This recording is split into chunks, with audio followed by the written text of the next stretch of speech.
Bueno, esta noche se realizó el segundo debate presidencial entre Donald Trump y Joe Biden. Esto ocurrió en Nashville, en Tennessee. El encuentro fue moderado por Kristen Welker, periodista de NBC. Y bueno, como usted sabe, el segundo debate no se llevó a cabo. Trump pues no quiso que fuera a distancia por el tema del COVID y pues se definió todo en dos debates. Hoy, como estaban las encuestas, él requería pues dar un golpe certero en busca de acortar las distancias. Lo cierto, también se vio un debate mucho más estructurado, mucho más, si me permite la expresión, educado que lo que fue el primero, que fue un desgarriate. Y para analizarlo, nuevamente quiero agradecerles a María Pía Taracena, académica de la Universidad Iberoamericana, y al doctor Adolfo Laborde de la Universidad de Anáhuac, que estén con nosotros nuevamente esta noche. Pía, ¿cómo estás? Hola, buenas noches, qué gusto estar aquí otra vez.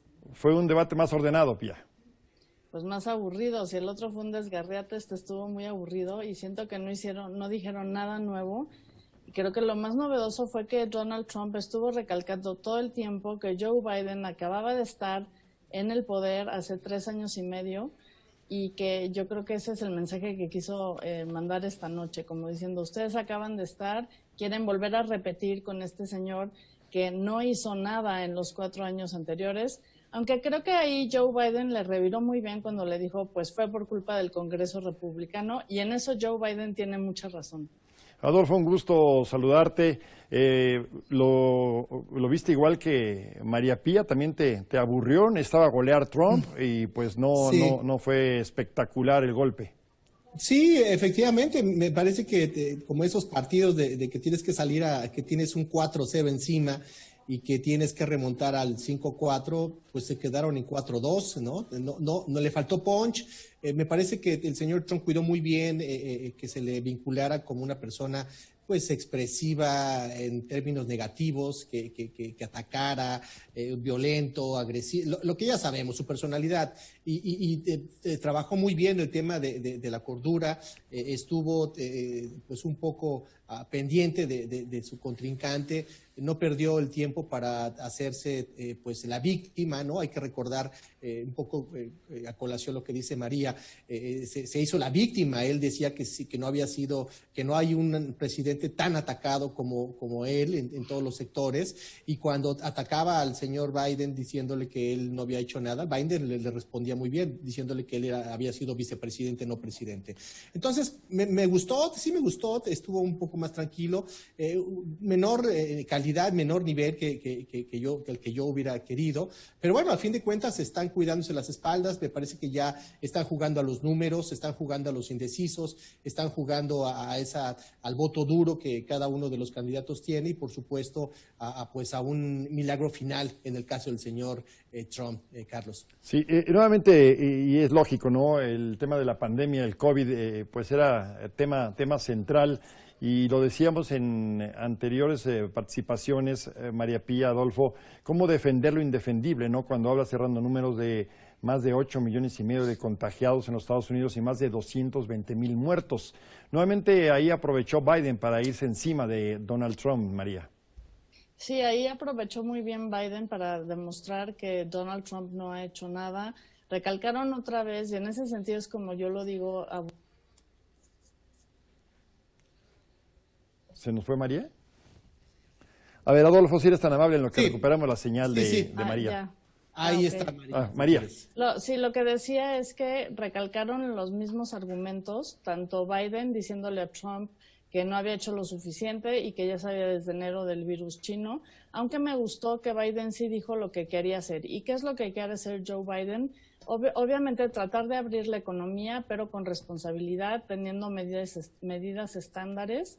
Y obviamente le apuesta mucho a que la gente se ponga la máscara o el tapabocas para poder hacer la vida normal. Y también me gustó que lo que le recalca a Donald Trump es que tienen que invertir más para ayudar a que se abran las escuelas y obviamente los negocios, pero con responsabilidad. Y por su parte, Donald Trump siguió insistiendo en la sorpresa de la vacuna. Lo había dicho en su town meeting que el 1 de noviembre podrá haber una gran sorpresa y yo creo que se refiere a eso.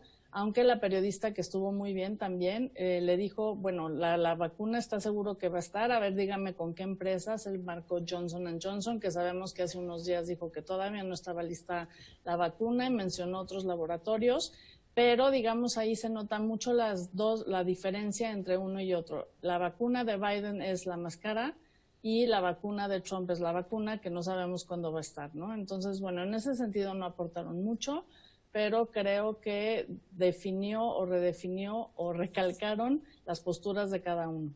Adolfo, si al final de este camino no le alcanzara a Trump para mantenerse en la Casa Blanca, ¿sería este el tema que provocó ese escenario?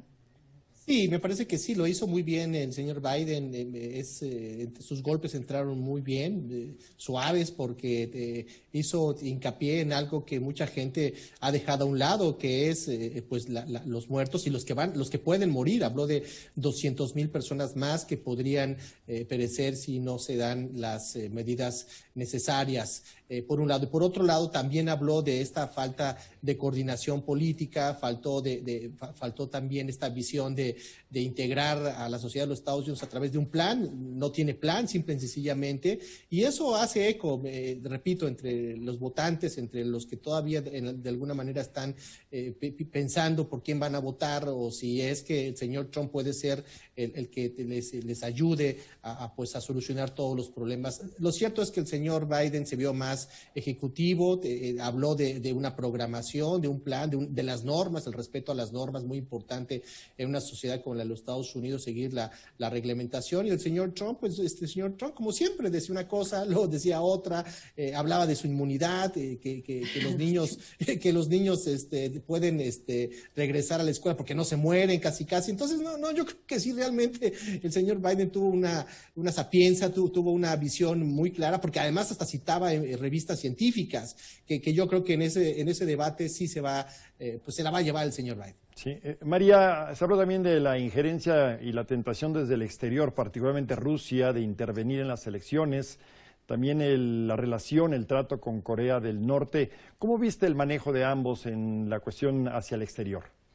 Sí, bueno, a mí me sorprendió que el bloque se llamaba Seguridad Nacional, y de verdad que hasta que empezaron a hablar de Corea del Norte no parecía mucho de seguridad nacional, aunque sí vinculan el problema de la seguridad en las elecciones como un problema de seguridad nacional. Tal vez sí lo es en términos de que estas interferencias de Irán y de Rusia y de China podrían ser obviamente un problema para la soberanía, como bien lo recalcó el vicepresidente Biden, ¿no?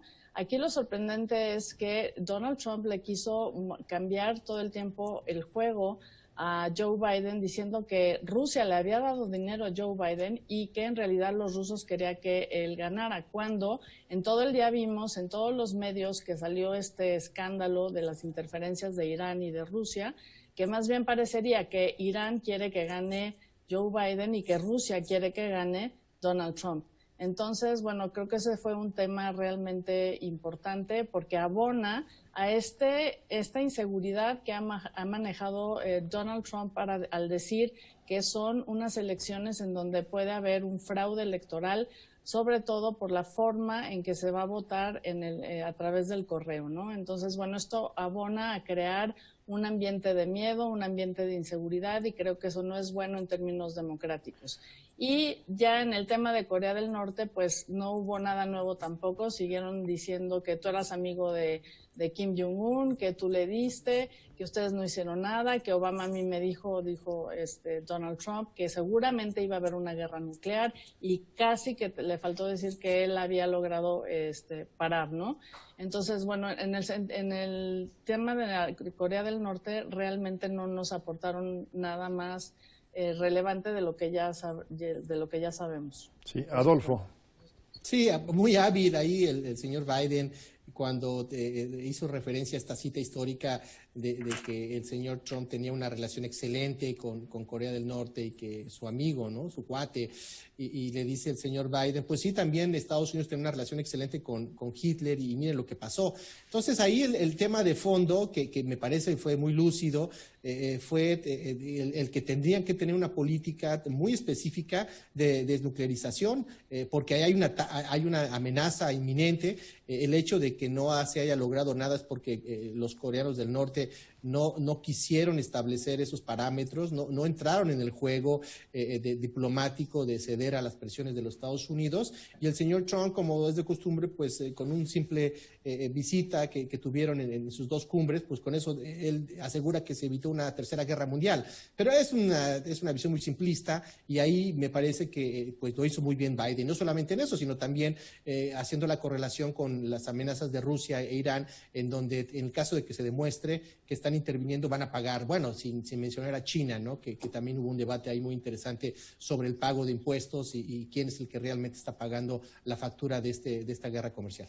Ahora, el tema de la economía también fue justamente eso, fue tema, el cómo reactivar esta maquinaria después de la pandemia, que todavía se ve el camino muy largo, muy oscuro. Pero a la diferencia entre uno y otro, María, Adolfo, es que Trump es quien tiene hoy el mando de la presidencia de los Estados Unidos. ¿Cómo ha caminado la economía estadounidense? ¿Cómo se encuentra hoy y qué tanto es defendible su proyecto? Bueno, a pesar de las cifras que manejó Biden en contra de Trump en la economía, sí tenemos un dato que es muy interesante. El dato de septiembre del desempleo, que bajó a 7.9% en comparación de agosto, que era 14%. Entonces, si lo ves desde ese punto de vista, y sobre todo que ciertos negocios han abierto y más o menos la economía ha caminado, el job approval de Donald Trump, la prueba de su trabajo, es de 42%. Que contrasta mucho con esta imagen del Donald Trump que todo el mundo nos hemos hecho de que realmente por esa personalidad agresiva debe de irse de la Casa Blanca. 42% aprueban su trabajo, y entonces eso quiere decir que no es tan mal. Y creo que por ahí también había un dato interesante en el sentido que Donald Trump dijo hoy que Wall Street iba mucho mejor, y esa es otra manera de medir también cómo va la economía, ¿no? En donde Wall Street empieza a funcionar de alguna manera. No quiere decir que mañana pase algo y eso se acabe, pero bueno, finalmente creo que en el tema económico a Donald Trump no le está yendo tan mal como espera la oposición realmente, para, obviamente, que sea un tema para sacarlo de la Casa Blanca. Doctor, el tema de la economía y también el Obamacare fue motivo de una extensa exposición. Bueno, el Obamacare es un tema álgido porque hay números, ¿no? que hablan de una pérdida de mucha gente de acceso. Y a esto lo conectó muy bien el señor Biden con el tema del COVID, ¿no? Y con la reapertura de la economía. Me pareció muy inteligente que haya concatenado estos elementos. Habla de alrededor de 10,000 personas que han perdido y 8,000 personas que lo pueden perder, además de los 200,000 que podrían también tener esta visión. Y yo creo que ahí radica mucho la perspectiva económica de cada uno de los dos. Cuando el señor Trump habla de su reconocimiento de las bolsas, y el señor Biden dice que la economía no son las bolsas, sino que la gente común y corriente necesita otro tipo de cosas, pues eso pues habla un poco de la polarización y de las acusaciones de que uno está a favor del socialismo y otro a favor del capitalismo, que me parece que es exacerbado y pues y pues no es necesario llegar a ese debate. Lo cierto es que sí, el punto es cómo van a abrir la economía, cómo se van a generar las condiciones de regreso, y me gustó mucho una cita que hizo el señor Biden, que dice el señor Trump que hay que aprender a vivir con el virus, y el señor Biden dice que hay que aprender, mejor dicho, hay que aprender a morir con el virus. Entonces, ese es el problema que se tienen. No se ha llegado a la aprobación del paquete económico, hay una lucha muy grande entre Nancy Pelosi y los demócratas, y lo cierto es que se pensaba que se iba a hacer en estos días, pero pues el secretario del Tesoro estaba de viaje, ¿no? Ese es el interés que tienen en el mismo, y no se quiere politizar al final de cuentas esta situación. Nadie quiere dar pues una ventaja para uno ni para otro. Por lo tanto, yo creo que pues se va a seguir profundizando este debate. Ahora, esperaba yo en lo particular, no sé si coincidan, el tema de la migración, ¿no? Lo que habría de decir cada uno de ellos. Se pone ahí sobre la mesa esa terrible realidad que duele mucho, el de que por lo menos 500 niños no estén con sus padres, o que el mismo Biden reconozca a María que durante el régimen de Obama pues a lo mejor fue un exceso la deportación. ¿Cómo viste ese tema, María? Bueno, creo que eso fue uno de los temas más fuertes de la noche, en el cual también Donald Trump trató de presionar a Biden para que resultara y demostrara que no habían hecho nada y que finalmente, algo que me llamó mucho la atención, le echaba la culpa de que ellos habían construido estas jaulas desde 2014, ¿no? Pero de todas maneras creo que el tema está ahí, que es un tema muy sensible.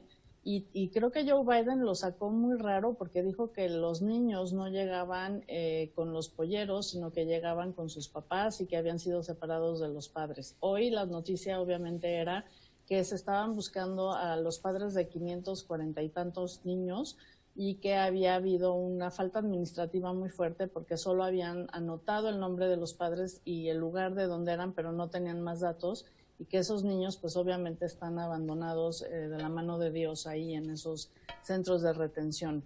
Yo creo que lo que nos ilustra esto es la necesidad urgente en Estados Unidos de realmente mover más ese tema de lo que está pasando en la frontera, independientemente de quién gane, y que eso también los lleve a promover una política migratoria más asertiva, en donde además se trate de impedir este tipo de situaciones, que realmente creo que es el tema, bueno, y sobre todo para México, porque se lleva también en la frontera, es el tema más sensible de la parte de la migración en su conjunto. ¿Cómo es posible que Estados Unidos, que es un país que ha presumido mucho de llevar los derechos humanos, ya ha condenado atrocidades por el mundo, permita eso en su propia frontera, ¿no? Y creo que ahí sí los grupos de presión de migrantes, México como un grupo de presión también, deberíamos de ser más enfáticos en buscar la forma en que eso no vuelva a pasar nunca más.